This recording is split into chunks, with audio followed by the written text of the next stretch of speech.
Good evening, friends, and welcome to the first press briefing of 2017. Let me take this opportunity to wish each and every one of you a very happy and peaceful 2017. Today, as you know, we have gathered to give you a briefing on the forthcoming Pravasi Bharatiya Divas 2017. This is going to be the first PBD to be held under the new format, about which External Affairs Minister had briefed you in her press conferences. So to tell you more about this very important event, which really marks the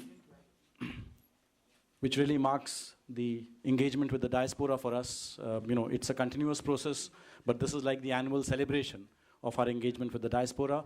I have with me a very distinguished panel, Secretary, Overseas Indian Affairs and CPV, Shri Dhaneshwar Mule. Then I have with me Commissioner Industrial Development from the Government of Karnataka, Shri Gaurav Gupta. And of course, Mrs. Vani Rao, Joint Secretary, Overseas Indian Affairs too. The way we will handle this is, Secretary OIA will give you a broad understanding of the program of the Pravasi Bharatiya Divas and what we expect from it. And then Shri Gaurav Gupta will brief you on the Bengaluru specific and rather the Karnataka specific details. After all, there's a particular reason why we chose to partner with the government of Karnataka this time. So he will brief you in greater detail on that aspect. With that, I give the floor to Shri Dhaneshwar Mule.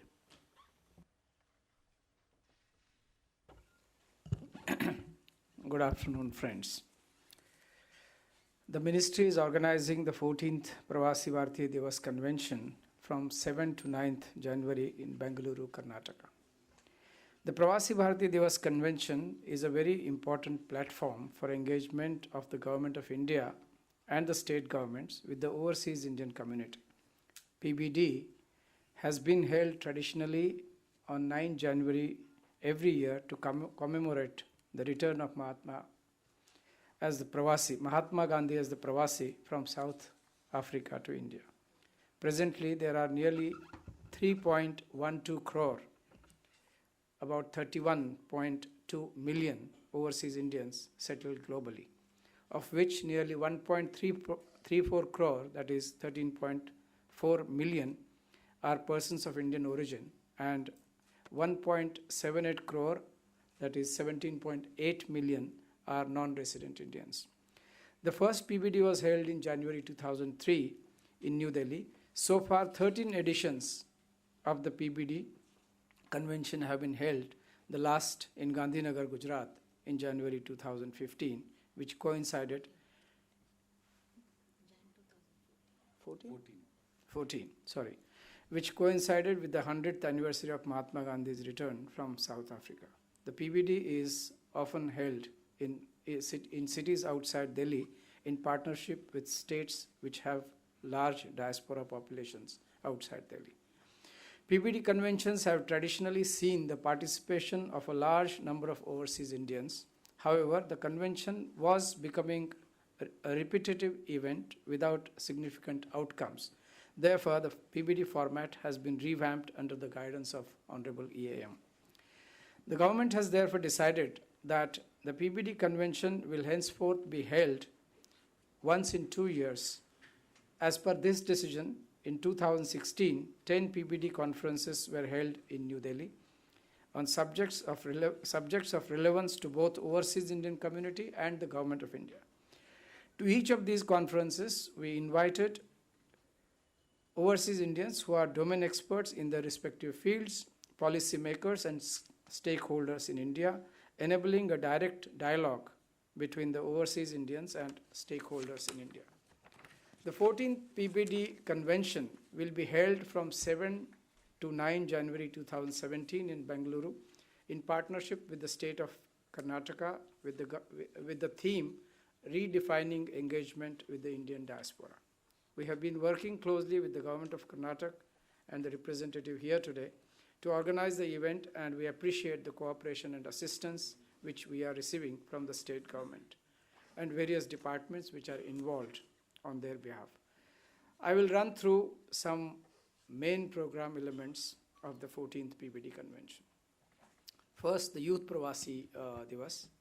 On 7 January, the Youth PBD will be inaugurated by Shri Vijay Goyal, Minister of State, independent charge for youth affairs and sports and Minister of State for External Affairs, General V.K. Singh. Vice President of Suriname, Mr. Michael Ashwin Adhin, who is just 36 years old, will be the special guest.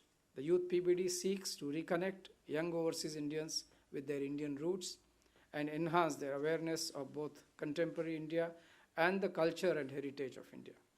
The inaugural session will be about the theme, Role of Diaspora Youth in the Transformation of India.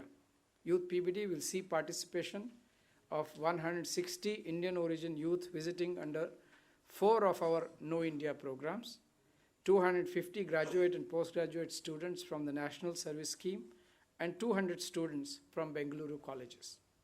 This has been arranged so as to have wider representation. Highlight of the Youth PBD will be sessions on startups and innovations which have a social impact in India and startup ecosystem in Karnataka. The Karnataka government will host a cultural evening focusing on their state's music and dance forms. On 8 January, the PBD convention will be inaugurated by the Honorable Prime Minister, who will deliver the keynote address.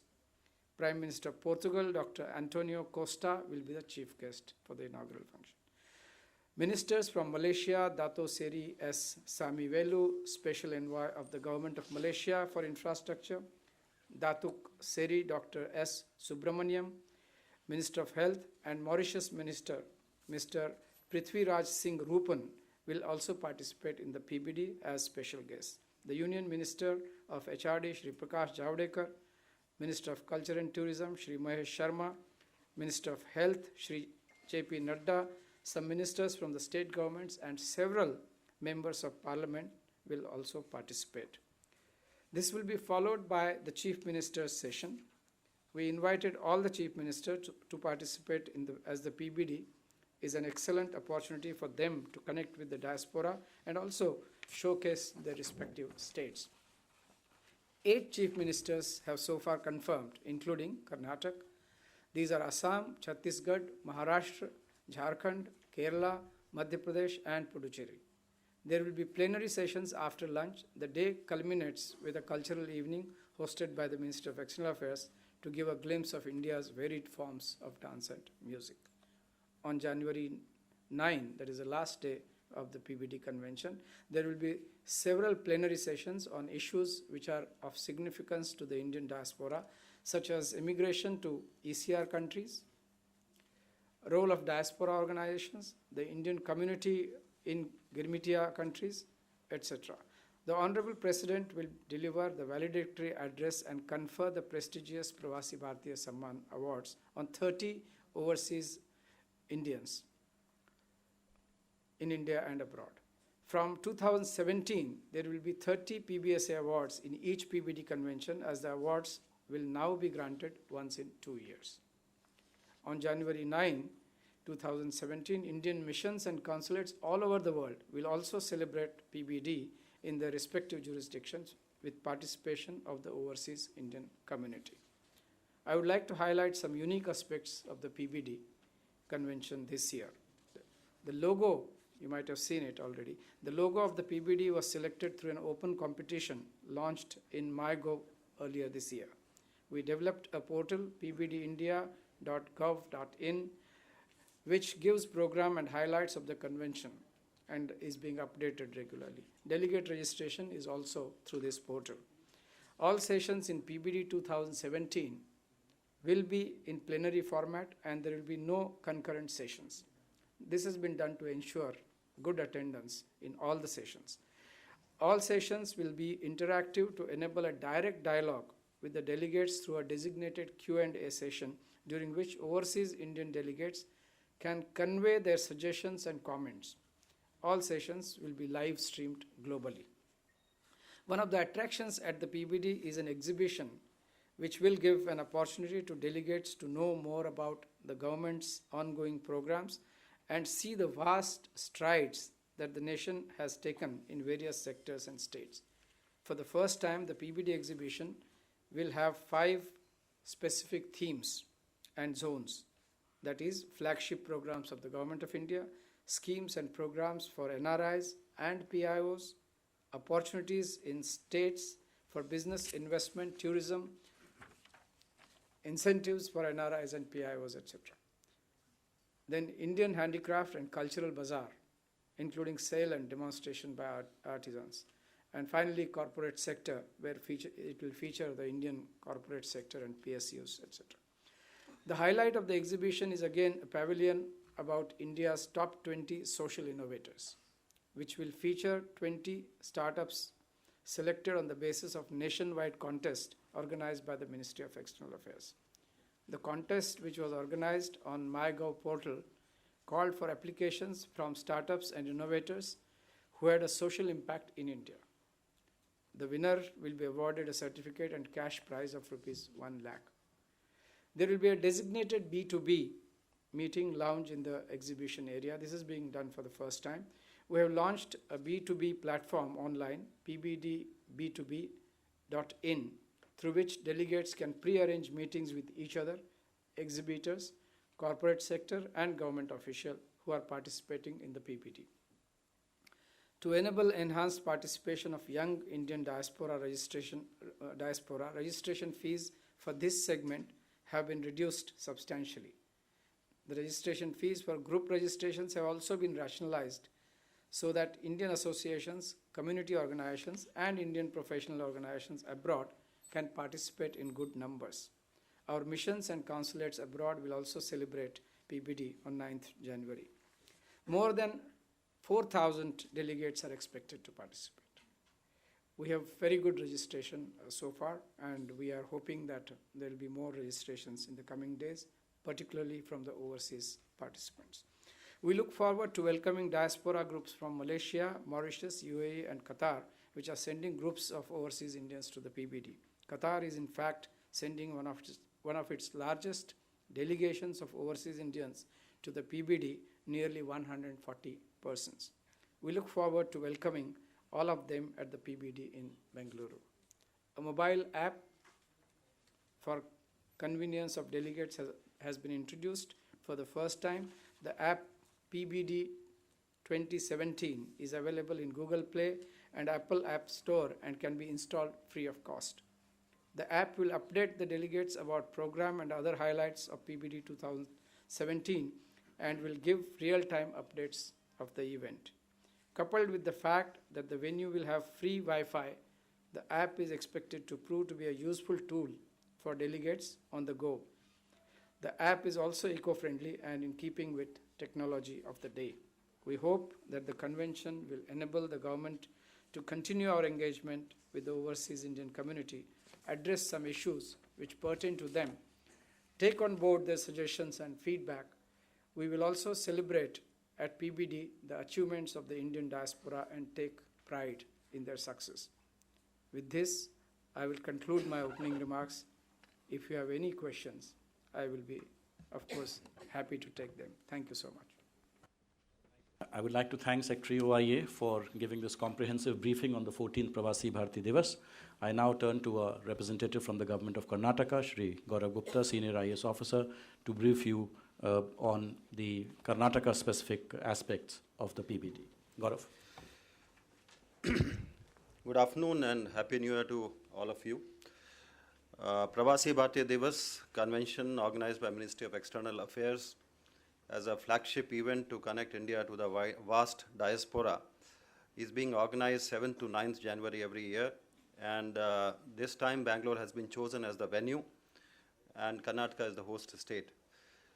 The main events related to Pravasi Bharatiya Divas are 7th January, the Youth Pravasi Bharatiya Divas, with participation of young Indian origin youth. 8th January, the inauguration of PBD by Honorable Prime Minister, session with Chief Ministers of various states and other plenary sessions. And 9th, 4 plenary sessions and conferment of Pravasi Bharatiya Samman Awards.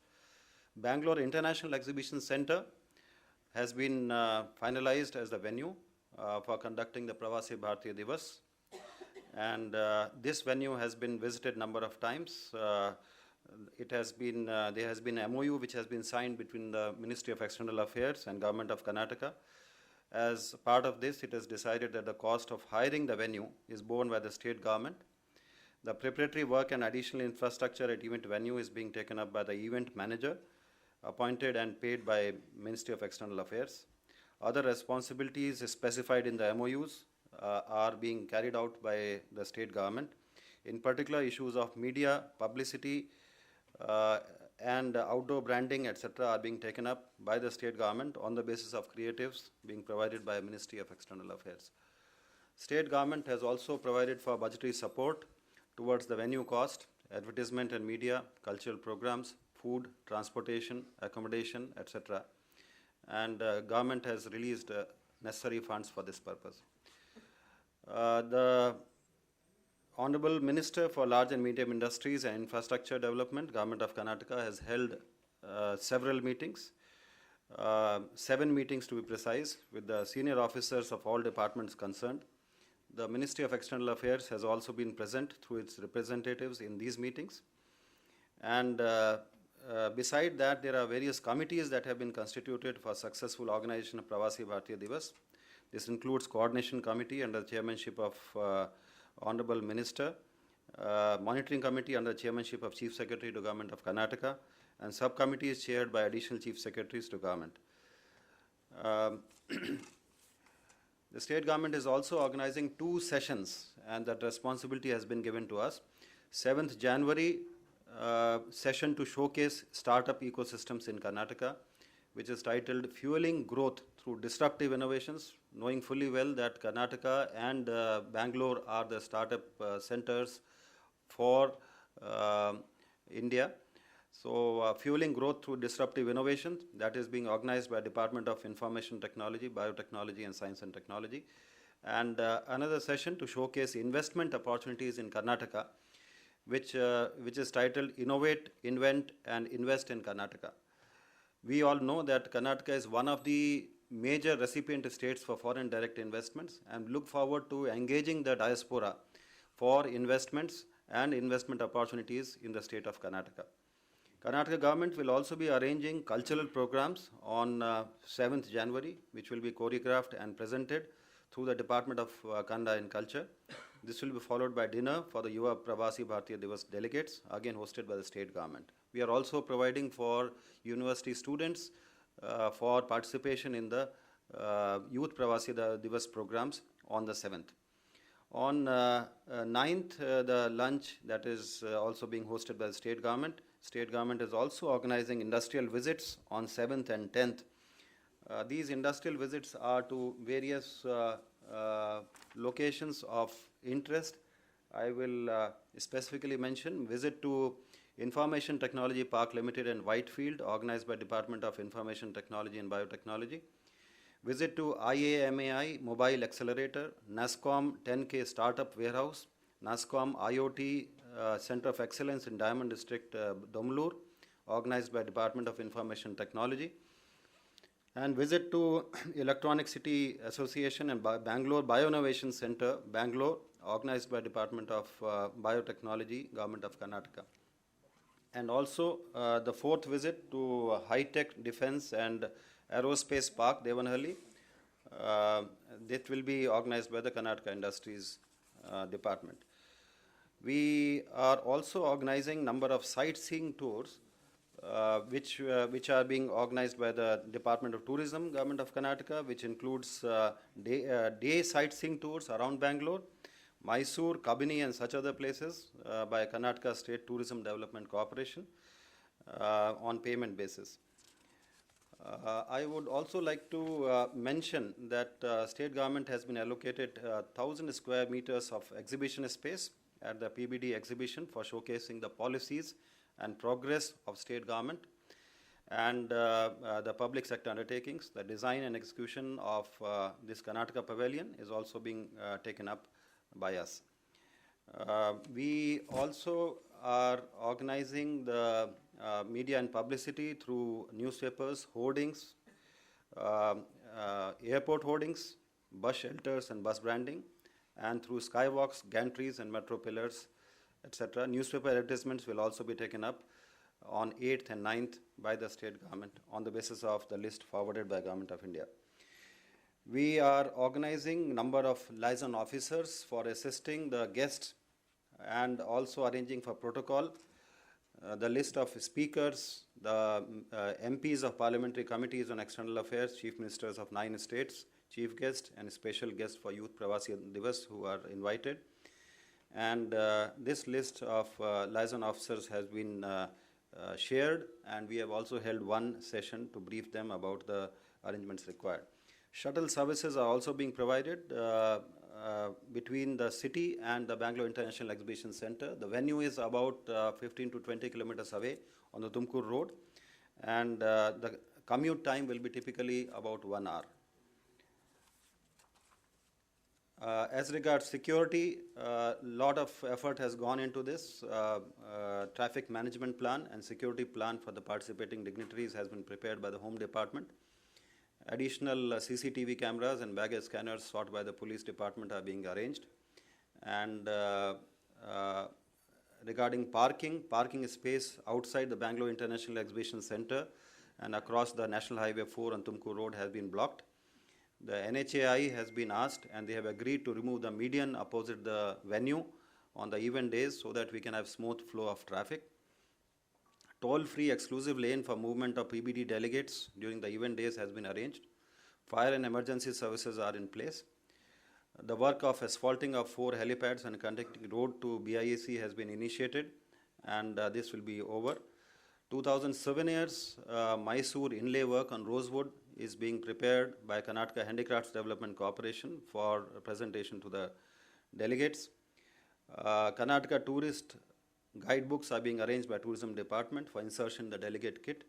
City beautification works have been initiated by the Municipal Corporation of Bangalore, the Bangalore Development Authority and Horticulture Department.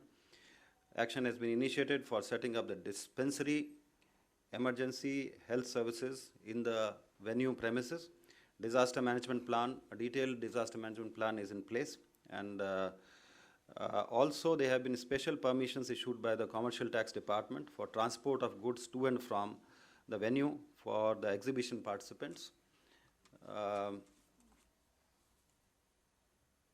Temporary TIN number for exhibition participants who wish to sell items is also been arranged.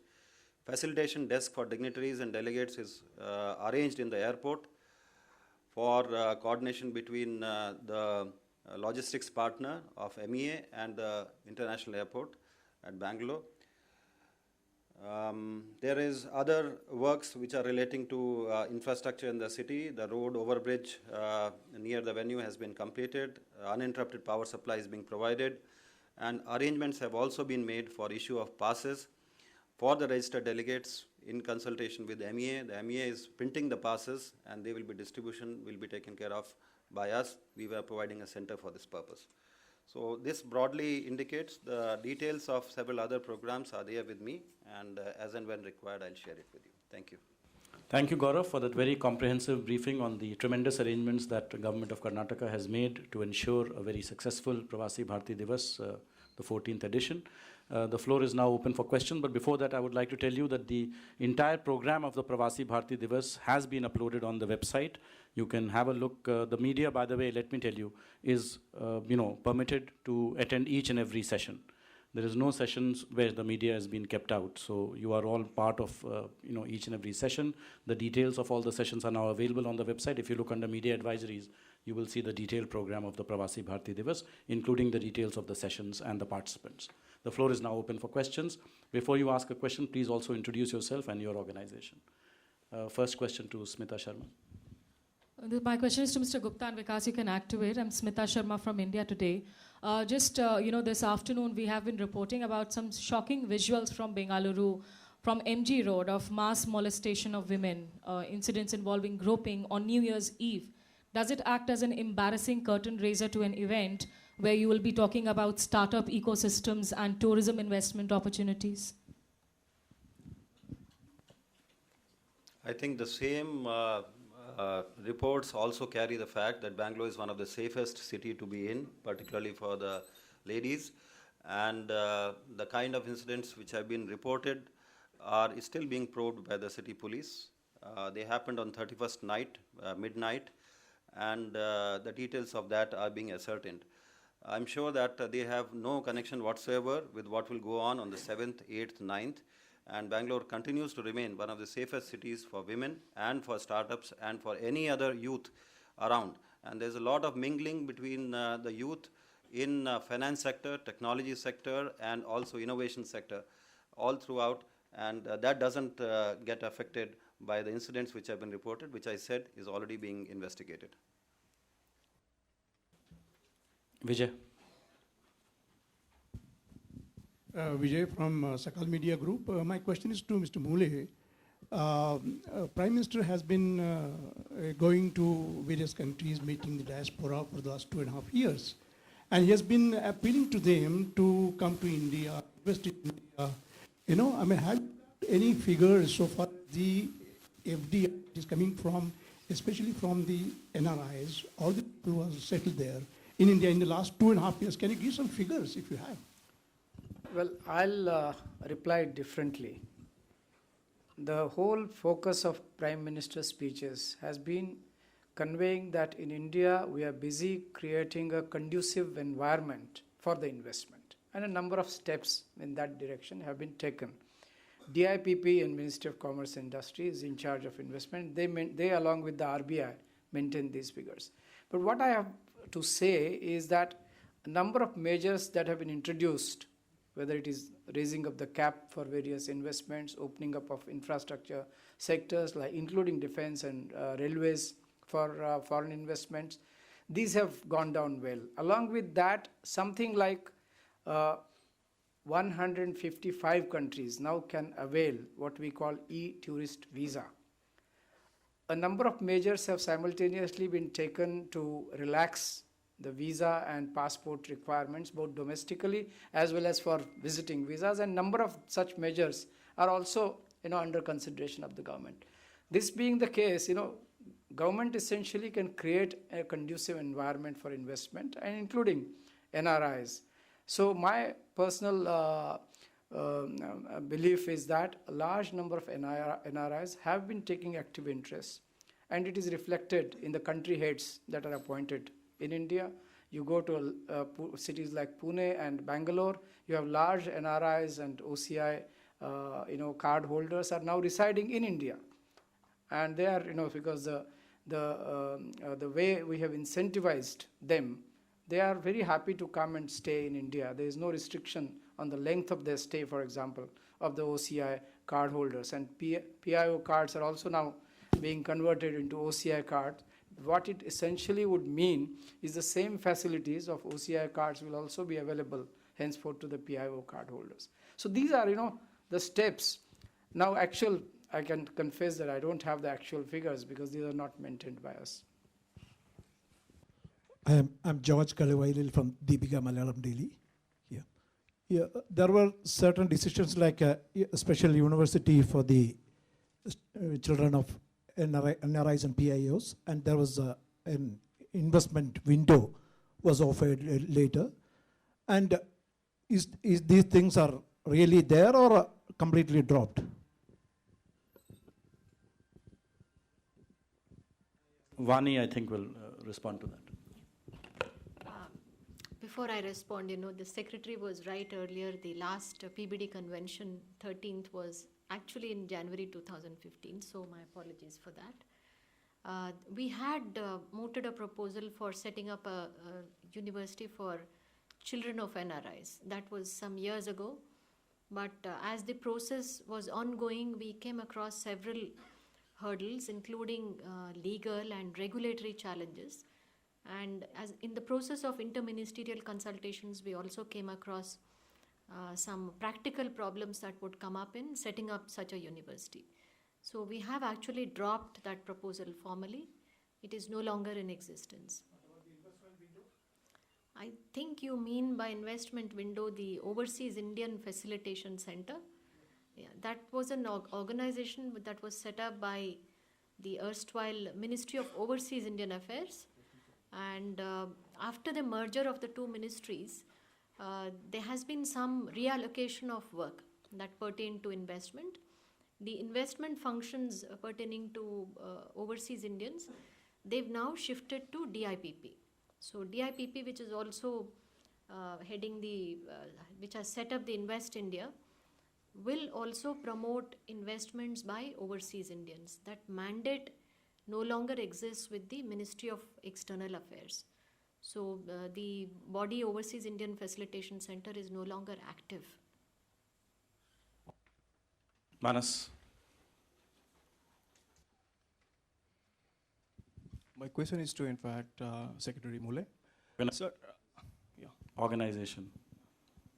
I'm Manas from PTI, Press Trust of India. So, is the government also planning to, in fact, use the platform of PBD to highlight various reform initiatives that the government has taken in the last 2.5 years to investments from abroad? Like, in fact, GST, we have already, in fact, passed a bill. So we are doing a lot of initiatives in, spurring and boosting investments in India and bringing investment from abroad. Second question is that, as you have already mentioned, that in fact government has decided to host a outcome-driven PBD. So are you also going to come out with outcome of the PBD 2017 at the end of the convention? Good questions. We will be displaying in the exhibition area, and I'm very happy to tell you that our entire exhibition area has been booked. There will be a corporate sector, and there will be a special sector, a section and zone that will be highlighting Government of India's flagship projects.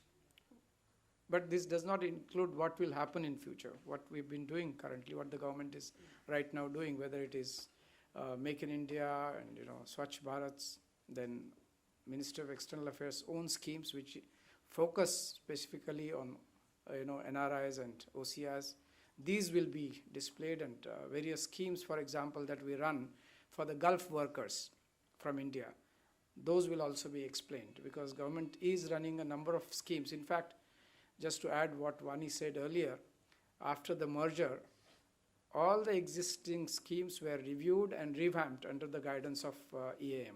And that being the case, some of those that have been revamped will be showcased at Bangalore. Now your second question was outcome. What we have done, in fact, is an entire 100% outcome-oriented approach to the issues of NRIs, OCI, that is overseas Indians as a whole.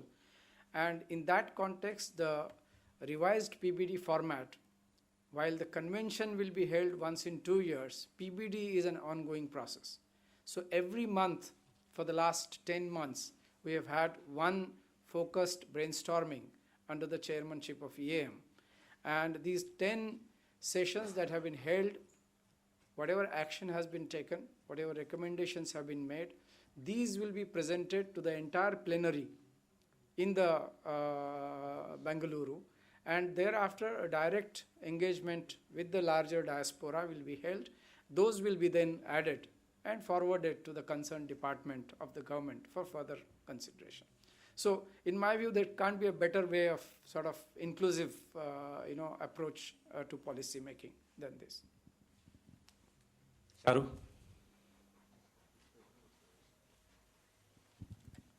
Charu Kasturi from the Telegraph. My question is for Secretary Mule and for Additional Secretary XP. Two questions actually linked to this. One, last year when we had in Delhi, the EM had held the smaller version of the Pravasi Bharatiya Divas. Members of some Girmitiya Indian community from Girmitiya countries had raised concerns about the fact that the new OCI card, while it allows members of 3 or 4 generations, it doesn't go back further, and that they felt was disadvantageous to them. And EM had mentioned that that would be looked at. Has there been any progress on that and any decision taken on that? And secondly, also to do with the diaspora, are we planning to invite representatives from Pakistan-occupied Kashmir, including Gilgit-Baltistan? On the first, the OCI card to the Girmitiya countries who go beyond the 4th generation, the matter has, the government's attention has been drawn on this. And so far as Mauritius is concerned, where the largest number of such Girmitiya members of our community stay, we have launched a delegation there, a combined delegation, which was led by me and had representatives of all concerned departments. And we have made a recommendation. That recommendation is, once that is done, we'll perhaps undertake similar exercise, because we have to define exactly how do we decide to give or not give. So those parameters have been recommended to the Minister of Home Affairs. The second question on Baltistan, and let me just make, since I'm not a specialist, very clear this thing that PBD essentially is an open event. And you know the categories that are included. Whatever is Indian territory, they can seek the registration through the portal, and it will be examined as per the established process. Whosoever is an NRI or a PIO, he applies in that category. And they are here or not here. Beyond that, I don't think I need to say anything else. Akhilesh. So I'm Akhilesh Suman from Rajya Sabha Television. What is the basis of the award that is being given to the NRI or PIO? Yeah, okay. We have a committee. What criteria? No, the committee is of eminent persons, and there are a number of areas, whether it is community service, distinguished achievements in their respective areas, either in India or in their respective fields, extraordinary contribution to the world in whatever field, and then the committee is headed. The jury committee is headed by Honorable Vice President, Principal Secretary, Foreign Secretary, Home Secretary, and a few others are the members of this committee. And depending on the requirement, as many meetings are required to take place, those are taken place, and a selection is made, and the recommendation is then sent to the authorities. I'm Ishani from the Economic Times. My question is to the Secretary. So both NRIs and even to an extent PIOs have a lot of concerns and questions regarding the demonetization. So would you be addressing these questions at any special session, or are you expecting a lot of interaction on this issue? Well, demonetization per se is not part of any panel discussion. The issue of demonetization and certain inconveniences faced by overseas Indian community have been taken into account, and we have corresponded with Finance Ministry and RBI. And as you must have seen, there have been certain announcement have been made by the government to this effect. Yeah. Madhurendra. Sir Madhurendra news nation से। Sir किसी बलूच ने क्या registration अपनी तरफ से किया है participate करने के लिए, गिलगिस्तान या बलूचिस्तान से कोई? Not noticed any such thing. Kalul.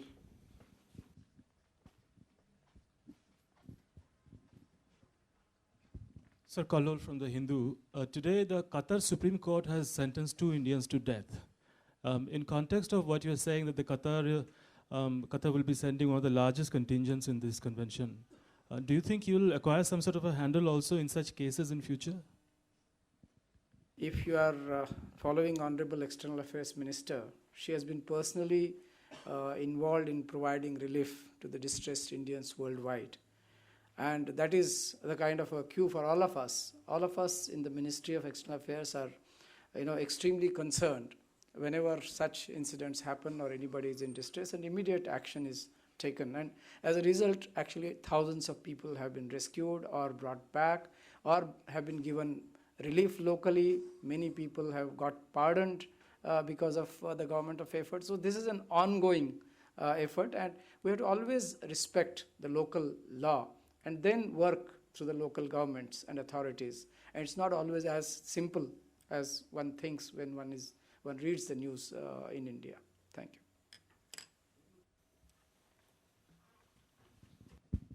you. Pradeep Kumar and Samachar Post newspaper. Only the thing is I want to know is 4,000 delegates is coming. Who is bearing all the expenses? is a state government or it is a MEA also involved? And the cost it is, what is the per person? I'm happy to say that most of the delegates will be bearing their own expenditure. Government has, of course, invited panelists, those who will be on the dais and participating in the deliberations. We also have invited the consultative committee members of MEA and the Raj Bhasha committee members of MEA who are members of parliament. Those have been invited. So there are very few categories of invitees. Rest people pay for themselves. Thank you. There is a registration fee also, as you know. Government of Karnataka, of course, is making a number of arrangements on their own cost also, which Mr. Gaurav has already briefed you about. I do not see any other question. Okay, two questions. मैं Ramesh Tiwari Navbharat times से मैं जानना चाहता हूं कि क्या भारत सरकार की ओर से कोई निर्देश मिले हैं कि गिलगिट बाल्टिस्तान से कोई अप्लाई करता है तो उस पर उदारतापूर्वक विचार किया जाए? इस तरह की कोई खास हमारे पास अलग से जानकारी की ज़रूरत भी नहीं है. मतलब मैंने जैसे कि कहा कि जो भारत के निवासी है वो भारत के निवासी के स्वरूप में आएंगे, जो नहीं है वो या अनिवासी भारतीयों के या ओवरसीज इंडियंस के स्वरूप में आएंगे. सर नमस्कार, मैं राकेश पांडे प्रवासी संसार से. सर ये जैसे हम इसका एनआरआईज हैं, पीआईओज हैं, हम इनका बहुत ख्याल रखते हैं. सर एक दूसरी कम्युनिटी है जिसके लिए हमने फरवरी में भी सम्मेलन किया था, ये अपने रोमा इंडियंस. सर हमने आज तक कभी रोमा इंडियंस को, चूँकि वो लोग भारत से जुड़ना चाहते हैं, तो पीबीडी में कोई उनकी सहभागिता नहीं दिखाई पड़ती है. सर इस पर कुछ विचार हो रहा है या आज तक क्यों नहीं हुआ अभी तक? इस वक्त हमारे पास ऐसी कोई जानकारी नहीं है कि उन्होंने रिक्वेस्ट किया है या आना चाहते हैं. तो सर विदेश मंत्रालय ने ही उनका फरवरी में सम्मेलन किया था रोमा इंडियंस का. ठीक है, तो प्लीज़ ध्यान दीजिए. नहीं, आपने वो कॉन्फ्रेंस की थी, उसके बारे में हम लोग ने आपको विस्तृत जानकारी भी उसके बाद दी थी. उसमें कई तरह के प्रश्न हैं. वो बेसिकली भारत के साथ जुड़ना चाहते हैं, लेकिन उसमें सिटीजनशिप इश्यूज इन्वॉल्व हैं. जिस देश नागरिकता उनकी किस तरह की है, क्या उन सबको हम एनआरआई का या पीआईओ का दर्जा दे सकते हैं, तो उस पर और अधिक उस पर हमें जानकारी चाहिए. उस पर अधिक मेरे ख्याल से प्रकाश डालने की आवश्यकता है. तो कमिटीज़ बैठाई गई हैं जो कि उन सब पहलुओं के गहराई में जाएंगी और फिर एक रिकमेंडेशन देंगी.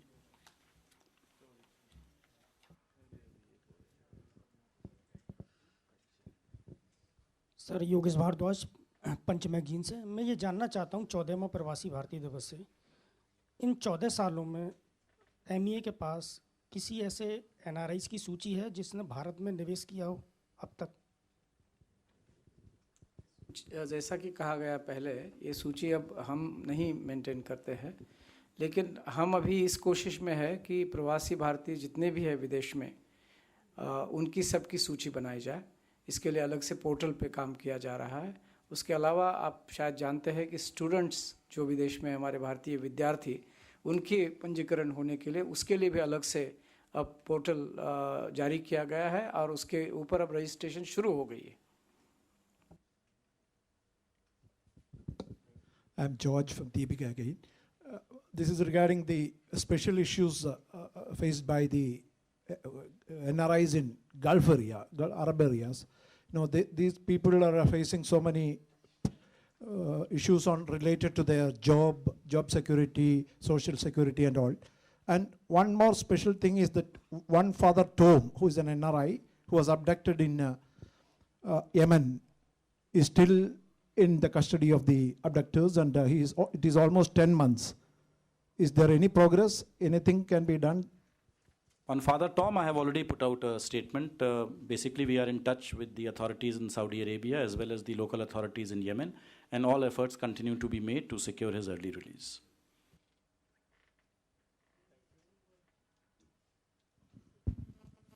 I'm Saju Mohan from Manorama News. So you told that only 8 CM chief ministers are participating. So why is it so? दो तरह की बातें हैं इसमें. एक तो जो CM आप जानते हैं कि मुख्यमंत्री, अच्छा, I'm sorry, chief ministers, have their own convenience. This is an open invitation we have sent to all the chief ministers and invited them. And if they're invited, they will invariably be participating in their own session. However, many states, we have not mentioned that to you, but many states are sending other important ministers. They might not have a speaking slot, but they'll be present there. Many states will also be participating in the exhibitions to display their wares or crafts and handicrafts, etc. So it's kind of an open thing. It is not only Government of India or Government of Karnataka event, it's an India event that India welcomes the diaspora, and these are opportunities for the engagement that are being provided. Somebody else said, I think, aap cha rahe the? Yeah.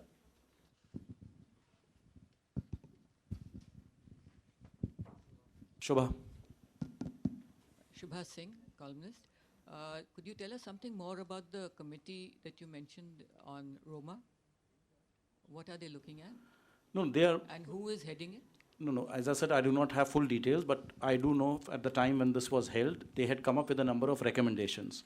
Those recommendations needed further examination, in terms of the legal aspects, constitutional aspects, various other aspects, and those aspects were to be examined, and then the government was to take a formal position on that. That was the position.